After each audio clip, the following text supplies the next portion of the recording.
J'espère que tout se passe bien pour vous et que vous êtes en pleine forme. Il faut bien reconnaître qu'il arrive parfois que les responsables algériens prêtent attention à ce que nous expliquons. Il arrive même, à certaines occasions, que le système dirigé par Tebboune prenne un moment pour se remettre en question et finisse par adopter des décisions qui correspondent étonnamment aux informations que nous avions déjà dévoilées dans nos analyses, nos décryptages. J'espère que tout se passe bien pour vous et que vous êtes en pleine forme. Il faut bien reconnaître qu'il arrive parfois que les responsables algériens prêtent attention à ce que nous expliquons. Il arrive même, à certaines occasions, que le système dirigé par Tebboune prenne un moment pour se remettre en question et finisse par adopter des décisions qui correspondent étonnamment aux informations que nous avions déjà dévoilées dans nos analyses, nos décryptages et nos différentes enquêtes. Mais qu'on se rassure tout de suite, dans cette émission, il n'est absolument pas question pour nous de nous mettre en scène ni de nous livrer à un exercice d'auto-glorification. Nous n'allons pas non plus jouer au spectacle de la fanfaronnade en prétendant être ces journalistes extraordinaires, capables à eux seuls d'influencer les dirigeants algériens ou de les pousser à modifier leurs décisions. Non, il ne s'agit pas ici de flatter notre ego, ni de célébrer une quelconque performance personnelle. Ce qui nous importe réellement, ce n'est ni la reconnaissance, ni la satisfaction individuelle, mais bien l'intérêt supérieur du pays et le bien commun de la nation. Mais force est de constater que, récemment, le régime Tebboune et les autorités algériennes ont commencé à nous écouter, puisque des changements ont enfin été opérés au sein de la direction générale de Sonatrach. Des responsables importants de certaines directions, de certains départements stratégiques de la compagnie nationalisée dans les hydrocarbures, qui est le poumon économique du pays, ont été remplacés discrètement, sans aucune annonce, sans aucune médiatisation, et le nouveau PDG de Sonatrach arrive enfin à s'imposer, alors qu'il était utilisé comme une simple marionnette. Il était étouffé, voire même réprimé et opprimé par l'actuel ministre de l'Énergie, Mohamed Arkab. Rappelez-vous, nous avons consacré à ce sujet une émission. La première était intitulée « Une première historique, le PDG de Sonatrach, simple marionnette entre les mains d'un ministre fourbe ». Cette émission avait été publiée il y a de cela 3 semaines, plus exactement le 17 février 2026. Dans cette émission, rappelez-vous, on a expliqué que Sonatrach, qui est encore une fois le cœur battant de l'économie nationale, le poumon économique du pays, la compagnie qui permet à l'Algérie d'obtenir entre 92 et 95% de ses recettes en devises, était paralysée par une situation, je dis bien paralysée, par une situation historique et inédite. Le nouveau patron, Nordine Daoudi, qui a été nommé à peine en octobre 2025, n'a jamais pu prendre la moindre décision et n'a jamais pu procéder à la moindre nomination, n'a jamais pu imposer le moindre changement.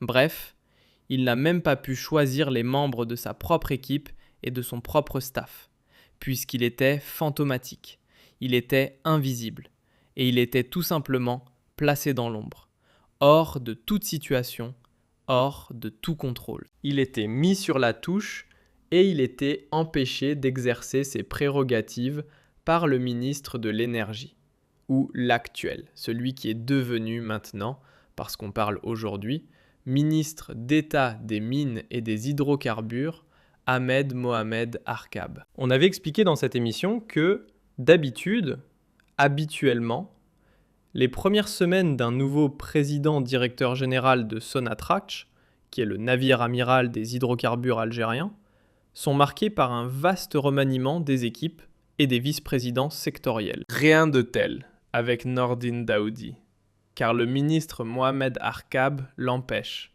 et lui interdit de prendre la moindre initiative, arguant à chaque fois qu'un refus catégorique lui est communiqué par le directeur de cabinet du chef de l'État, Boualem Boualem, alors que ce dernier n'a aucunement le droit d'exercer son autorité sur la direction générale de Sonatrach. Mohamed Arkab est seulement membre de l'Assemblée générale de Sonatrach, ne siège pas directement au sein de son conseil d'administration. Et pourtant, il abuse de sa proximité avec la présidence pour intimider, étouffer, écraser la personne du président directeur général de Sonatrach en l'empêchant de jouir de ses prérogatives. Une attitude scandaleuse qui a généré une configuration inédite dans l'histoire de l'Algérie, en mettant en péril le bon fonctionnement du poumon économique du pays. Ça, c'était le 17 février 2026 et l'émission avait beaucoup cartonné. Elle a été énormément suivie et nous avons reçu d'ailleurs plusieurs réactions, plusieurs commentaires et beaucoup de sources bien introduites au sein des autorités algériennes, que ce soit dans le secteur de l'énergie notamment, ont pris attache avec nous pour confirmer tout ce que nous avions révélé.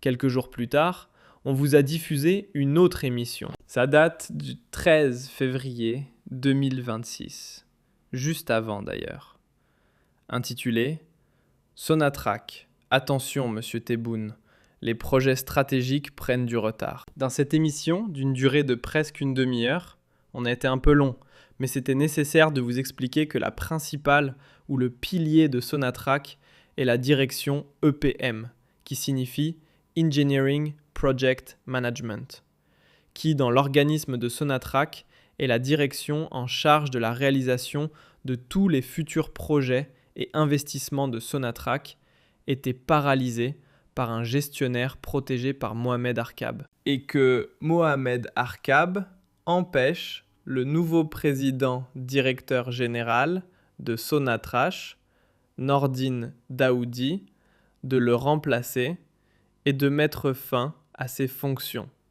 pour insuffler une nouvelle dynamique. Parce que ce gestionnaire, qui s'appelle Mahdi Salami et Mohamed Arkab, étaient complices. Il y avait des connivences personnelles. Ils étaient alliés dans pas mal d'opérations affairistes, opaques et illicites au sein du secteur des hydrocarbures. Nous avions expliqué à l'époque que la direction EPM, elle est en charge de la gestion de l'ingénierie et des achats de Sonatrach, que c'est une structure stratégique car elle est au cœur de la machine industrielle du géant pétrolier algérien et c'est elle qui supervise la conception technique des grands projets, la réalisation, la conception des usines de gaz, les raffineries, les pipelines, la rénovation des projets existants ou le lancement ou l'élaboration des cahiers des charges pour lancer les appels d'offres des futurs projets. C'est la direction EPM qui définit et qui gère l'ensemble de tous les grands projets de Sonatrach, notamment la construction, les normes techniques, les plans commerciaux. Elle est le bras acheteur de Sonatrach, comme elle gère aussi les contrats internationaux de Sonatrach. On l'avait expliqué dans cette émission que, malheureusement, depuis 2024, la direction EPM de Sonatrach est dirigée par un bureaucrate inefficace et très décrié pour son incompétence avérée à se montrer. Il avait beaucoup de mal, pour ne pas dire qu'il n'avait pas réussi à se montrer à la hauteur des responsabilités managériales qui lui ont été confiées. Salami, qui était le directeur EPM de Sonatrach, était aussi au cœur d'une véritable controverse en raison de ce lien personnel avec Mohamed Arkab. On l'avait bien souligné qu'il l'utilisait comme un pion au sein de la direction générale de Sonatrach pour imposer son agenda basé sur des considérations purement affairistes et mercantiles, favorables à des compagnies chinoises parrainées par Mohamed Arkab et son entourage. Et cette configuration malsaine a provoqué de graves préjudices à des projets stratégiques dans le secteur, comme le méga-projet phosphaté intégré de Tébessa, on l'avait cité comme exemple, comme la nouvelle raffinerie de Hassi Messaoud, dont le projet est toujours au ralenti, alors que c'est une raffinerie stratégique pour le sud du pays. Comme le grand projet de craquage à Skikda. Ces préjudices ont fini par causer des retards, où cette mauvaise gestion de l'unité de la direction EPM par Mahdi Salami, le petit protégé de Mohamed Arkab, a fini par causer des retards importants que Mohamed Arkab a tenté de cacher à Abdelmajid Tebboune avec des manipulations mensongères. Toutes ces révélations ont fait un grand bruit à Alger. Et, finalement, les enquêtes ou les investigations qui ont été enclenchées par les services compétents pour vérifier nos révélations ont fini par confirmer toutes les informations que nous avons indiquées, évoquées et rapportées. Et on nous avait donné les suites à la fin du mois de février, c'est-à-dire pratiquement une semaine après nos 2 émissions. Nos 2 émissions que je viens de vous citer et que nous avons partagées avec notre communauté, que nous avons diffusées à large échelle sur les différentes plateformes d'Algérie-Part. Le président directeur général de Sonatrach a été autorisé enfin par la présidence de la République à jouir de toutes ses prérogatives et à s'émanciper de l'emprise malsaine de Mohamed Arkab. Nordine Daoudi a signé une décision le 22 février 2026, au cours de laquelle il a décidé de remplacer Mahdi Salami à la tête de la direction centrale Engineering et Project Management, la direction EPM, au sein de la direction générale de Sonatrach. Il a été remplacé par Loussif Youssef. Cette décision a été communiquée par le président directeur général de Sonatrach le 22 février 2026. Il s'est appuyé pour justifier sa décision. Il s'est appuyé sur le décret présidentiel numéro 98-48 du 11 février 1998, qui a été modifié et complété et qui a déterminé les statuts de Sonatrach. Il s'agit aussi de la décision A001 du 3 octobre 2024 qui porte sur l'organisation de la macrostructure de Sonatrach, qui a permis à Mahdi Salami d'occuper d'ailleurs le poste de directeur EPM. C'était en 2024. Donc, Mahdi Salami a été enfin remplacé par un nouveau manager et le président directeur général de Sonatrach a communiqué cette instruction au secrétaire général, au directeur de cabinet, à tous les vice-présidents de Sonatrach, ainsi qu'à tous les directeurs exécutifs et les directeurs centraux, qui ont été chargés, en ce qui les concerne, de l'exécution de cette décision. Je cite la décision dont nous avons pu nous procurer une copie. Ils ont été instruits, en ce qui les concerne, de l'exécution de la présente décision. Enfin, Sonatrach a donc un nouveau directeur EPM, qui va être chargé de la délicate, cruelle et urgente mission de relancer tout ce qui a été bloqué, tous les méga-projets stratégiques bloqués au niveau de Sonatrach, notamment le projet phosphaté de Bled El Hadba, la nouvelle raffinerie de Hassi Messaoud ou le projet de craquage de Skikda, qui représentent des enjeux financiers importants pour l'avenir de Sonatrach et qui peuvent permettre de diversifier ses sources de devises, de diversifier ses exportations, de renforcer sa production et d'améliorer son niveau de rentabilité, notamment dans un contexte économique international marqué par l'instabilité et par des crises systémiques qui ne cessent de l'ébranler, comme cette fameuse guerre à laquelle nous assistons depuis le 28 février 2026 entre les États-Unis d'Amérique, Israël et l'Iran. Je voulais juste corriger certaines informations que nous avions rapportées lors de cette émission concernant les blocages des projets stratégiques et les mensonges qui ont été communiqués ou utilisés pour manipuler Abdelmadjid Tebboune. Mahdi Salami, dont nous avons parlé, qui était l'ancien, maintenant l'ex-patron de la direction EPM de Sonatrach, n'a jamais exercé, comme nous l'avions rapporté, au niveau de l'activité raffinage. C'était un ancien ingénieur de l'entreprise nationale de canalisation, jusqu'en 1993. Ensuite, il a été réintégré à la direction TRC, transport par canalisation. C'est le transport. Donc, la direction TRC, c'est toute une méga direction de Sonatrach qui se charge de la gestion des canalisations qui transportent les hydrocarbures, soit le gaz, les gazoducs ou les oléoducs. C'est pour cela qu'on l'appelle TRC, transport par canalisation des hydrocarbures. Il avait travaillé aussi au niveau de la région Transport Est à Skikda. Mahdi Salami avait occupé le poste de chef de projet au sein de la division études et développement de TRC. Et il a pris sa retraite en 2017. Puis, il a été rappelé par l'ex-président directeur général de Sonatrach, Rachid Hachichi, qui a dirigé Sonatrach entre 2022-2023 et récemment jusqu'en 2025. Hachichi et Mahdi Salami étaient amis. Ils avaient étudié ensemble à l'Institut national du pétrole algérien de Boumerdès. Mahdi Salami est de Constantine. C'est parce qu'il était l'ami de Hachichi qu'il a pu revenir à Sonatrach.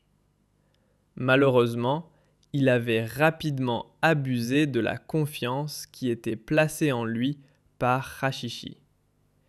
Il s'était rapproché de Mohamed Arkab. Et Mohamed Arkab, comme on l'avait déjà raconté lors de nos précédentes révélations et enquêtes dédiées à Sonatrach, s'était retourné contre Hachichi pour le remplacer, pour se débarrasser de lui, parce qu'un conflit avait éclaté entre Hachichi et Mohamed Arkab, et Mahdi Salami a choisi le camp de Mohamed Arkab au détriment de son ami, de son compagnon et de celui qui a mis fin à sa retraite, à sa triste retraite, pour lui donner un poste de responsabilité à la tête de la direction la plus stratégique.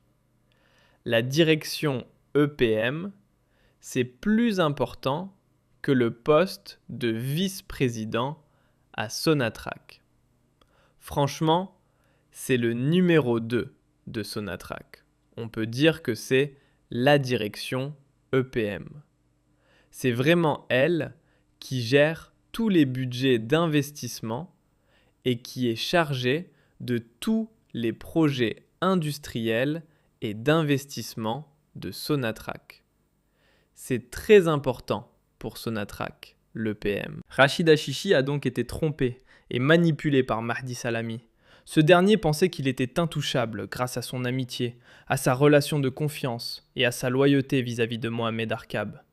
Mohamed Arkab a fini par être désavoué et Nordine Daoudi a enfin été réhabilité et on lui permet enfin de pouvoir choisir ses propres collaborateurs. Nous avons aussi confirmé au cours de nos investigations qu'une autre décision importante a été prise par Sonatrach, puisqu'un nouveau secrétaire général a été nommé le 22 février, le jour même de la nomination du remplaçant de Mahdi Salami à la tête de la direction EPM. C'est Hamou Abdelhani qui a été nommé secrétaire général de Sonatrach à la place d'Abdelkader Zerouki. Le secrétaire général de Sonatrach a aussi un rôle important auprès du cabinet du président-directeur général de Sonatrach. Il participe à plusieurs réunions de travail, il assiste le président-directeur général, il représente Sonatrach dans plusieurs réunions gouvernementales. Il effectue plusieurs missions de travail sur le terrain, des missions d'inspection. Il rédige des rapports et il joue aussi le rôle de passerelle et de trait d'union entre Sonatrach et les différents ministères du gouvernement algérien, notamment le ministère de l'Énergie, des hydrocarbures et des mines, ainsi que la présidence de la République ou les services du Premier ministère. Donc, enfin, Nordine Daoudi s'impose. Enfin, Abdelmadjid Tebboune découvre que Mohamed Arkab lui a menti, l'a manipulé, et qu'il exerce une influence malsaine sur le secteur de l'énergie, dont il n'a absolument aucun mérite pour pouvoir le diriger, et dont il ne connaît absolument pas, il n'en maîtrise pas les enjeux. Mohamed Arkab demeure un mystère, franchement un mystère en Algérie. Mohamed Arkab, on l'appelle le sorcier. Le sorcier parce que c'est le seul ministre qui est resté au pouvoir depuis l'arrivée d'Abdelmadjid Tebboune. Il était déjà au pouvoir avant l'arrivée de Tebboune, il a été maintenu par Tebboune depuis 6 ans. Il est au pouvoir, Mohamed Arkab, il n'a jamais bougé de son poste. On lui a changé de poste, mais il est resté au pouvoir, il est resté aux commandes, toujours dans le ministère de l'Énergie. Alors qu'encore une fois, il ne connaît pas le pétrole, le gaz et les hydrocarbures. C'est un ancien de Sonelgaz. Mohamed Arkab, je le rappelle, a fait toute sa carrière au sein de Sonelgaz. On l'appelait l'électricien, avant de l'appeler aujourd'hui le sorcier. L'électricien parce qu'il était président-directeur général de Sonelgaz de 2017 à 2019. Président-directeur général d'une filiale importante, la CEEG, de 2010 à 2017. Et président-directeur général d'une autre filiale importante de Sonelgaz, qui s'appelle ETRHB, de 2006 à 2010. Aucun lien, ni de près ni de loin, avec le pétrole, le gaz et les hydrocarbures. Les ministres de l'énergie en Algérie ont toujours été des spécialistes ou des cadres dirigeants issus du secteur des hydrocarbures. C'est très rare que l'Algérie confie le ministère de l'énergie à des électriciens, parce que l'Algérie ne vit pas de la production et des exportations d'électricité, mais elle vit et survit de l'exportation et de la production des hydrocarbures, notamment du pétrole et du gaz. Mohamed Arkab est au pouvoir, je le rappelle, depuis 2019 et a été ministre de l'énergie entre 2019 et 2020. Quand Abdelmadjid Tebboune est venu, il l'a nommé ministre des Mines entre juin 2020 et février 2021. Ensuite, il lui a remis le ministère de l'Énergie, des Mines et des Énergies renouvelables. Il va même le promouvoir, va lui donner le rang de ministre d'État. Le 15 septembre 2025, il a été promu ministre d'État. Ministre d'État, c'est comme le rang d'un vice-premier ministre. C'est un ministre qui est supérieur aux autres. C'est un rang qui permet d'être un ministre supérieur aux autres ministres. Un ministre d'État, ce sont les ministres qui sont les plus proches du président, qui ont sa confiance et qui peuvent être considérés comme ses collaborateurs directs ou comme des collaborateurs directs du Premier ministre. Donc ministre d'État, c'est une fonction honorifique importante. Par la suite, on lui a enlevé le ministère de l'Énergie, mais on lui a créé un ministère taillé sur mesure. Ministre d'État, ministre des hydrocarbures et des mines. Depuis le 15 septembre 2025, Mohamed Arkab tient toute sa force grâce à sa proximité avec Boualem Boualem, le directeur de cabinet de Tebboune. Mais il a longtemps séduit Abdelmadjid Tebboune avec son discours. Mohamed Arkab est très connu pour être un maître de l'éloge et des louanges. C'est un beau parleur. Il sait utiliser les bonnes paroles pour caresser les oreilles de Tebboune et flatter son ego avec des mots très fins et très raffinés. Mais on peut dire que Tebboune a commencé à découvrir la supercherie, puisque le bilan de Mohamed Arkab est encore une fois très mauvais et qu'à la tête du secteur de l'énergie, c'est la première fois depuis Chakib Khelil qu'un ministre de l'énergie avait tenté d'imposer son leadership et un contrôle absolu de Sonatrach, en éjectant pratiquement la direction de Sonatrach. Cela a failli provoquer des scandales incommensurables, puisque, en parfait non-connaisseur, en parfait amateur dans le secteur des hydrocarbures, Mohamed Arkab s'inspirait plutôt de mauvais conseils qui lui ont été prodigués par des affairistes, par des hommes d'affaires, par des intermédiaires et par des facilitateurs ou des introducteurs d'affaires, ou encore des rapporteurs d'affaires, détachés par des compagnies internationales, notamment des compagnies chinoises qui voulaient rafler les marchés publics les plus importants dans le secteur. Mohamed Arkab a failli privatiser le secteur de l'énergie pour le mettre totalement au service de son clan, de son agenda et de ses amis qui sont encore une fois des rapporteurs d'affaires, des représentants ou des partenaires de sociétés chinoises installées en Algérie. Le drame a été évité de justesse. Nordine Daoudi, qui est un véritable enfant du secteur des hydrocarbures, qui n'est peut-être pas une lumière, ce n'est pas Abdelmoumen Ould Kadour par exemple, il n'est pas aussi brillant que certains anciens présidents directeurs généraux de Sonatrach, mais c'est quelqu'un qui est au moins un fils du secteur et qui est réputé, qu'on le veuille ou non, pour son intégrité morale.